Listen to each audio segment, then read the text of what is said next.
Just when you thought the turkey twizzler was a thing of the past in schools, limp beige food is back. School dinners are in a deepening crisis. Jamie Oliver's 2005 documentary, Jamie's School Dinners, triggered a national debate, with catering companies admitting spending as little as 37 pence per meal on ingredients. His campaign took him to Downing Street, and changes were made. But over the years, standards have slipped. Anisha Rahman, who's 18 and studying for her A-levels, says getting the right food is crucial. It's supposed to be the one place that we know as a guarantee that we're receiving healthy, nutritious food. So for me, that's what a good meal looks like. It's something that I know can sustain me throughout the whole time and actually enable me to carry out the things that I need to do for the rest of the day. Today, Jamie Oliver is questioning the government's commitment to improve school food for all children.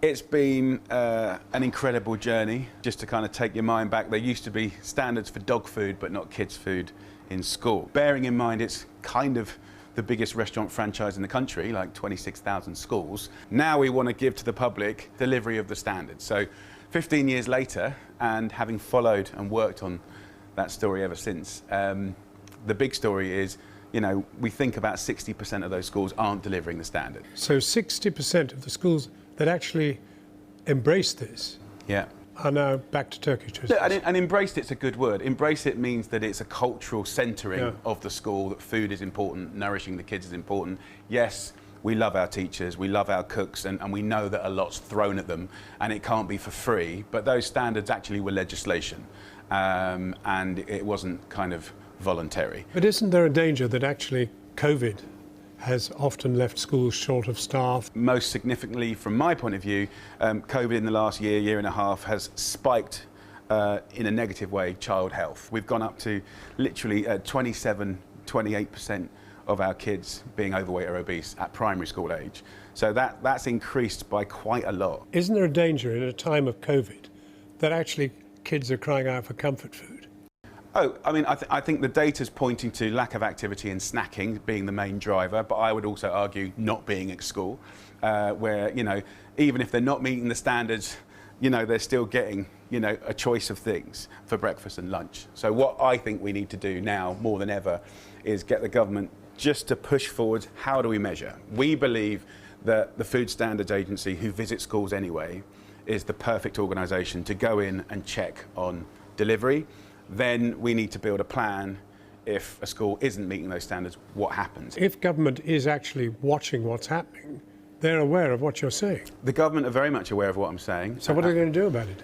We want the government to create the mechanisms for measurement. I think it's time, probably after 15 years, to get this done and empower parents to realise that these standards are their standards. The standards are good, well, I mean, so we just need to meet them. Do you see yourself as an ally of Marcus Rashford and his campaign to bring about free school meals of quality? No, absolutely. I think, look, Marcus's campaign was profoundly important. You know, he had a lived experience with a single mother. We'd been working on, you know, holiday hunger and free school lunches in the holidays for years. And, you know, we'd come to a brick wall with government where they weren't listening anymore, with all the resource that we have. Are they listening to him? They are listening to him and they are listening to us, but they need to action, and they need, in my opinion, a proper strategy to really make sure that child health gets better, not worse. At the moment, our child health in Britain is the worst in Western Europe. And if Britain honestly wants a chance in the next 20 years, economically, we know that an unhealthy child from primary age tracks into secondary school age, early adulthood. We know that that person does well, less educational attainment, they're paid less, and they have a shorter life.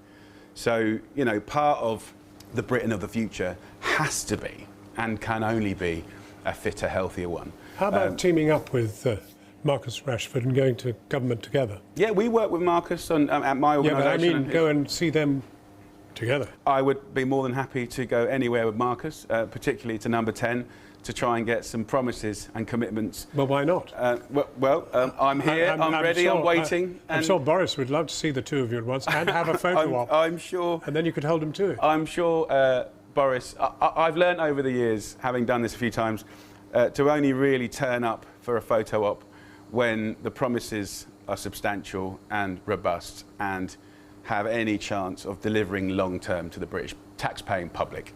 Jamie Oliver, Thank you very much for talking to us. Thank you.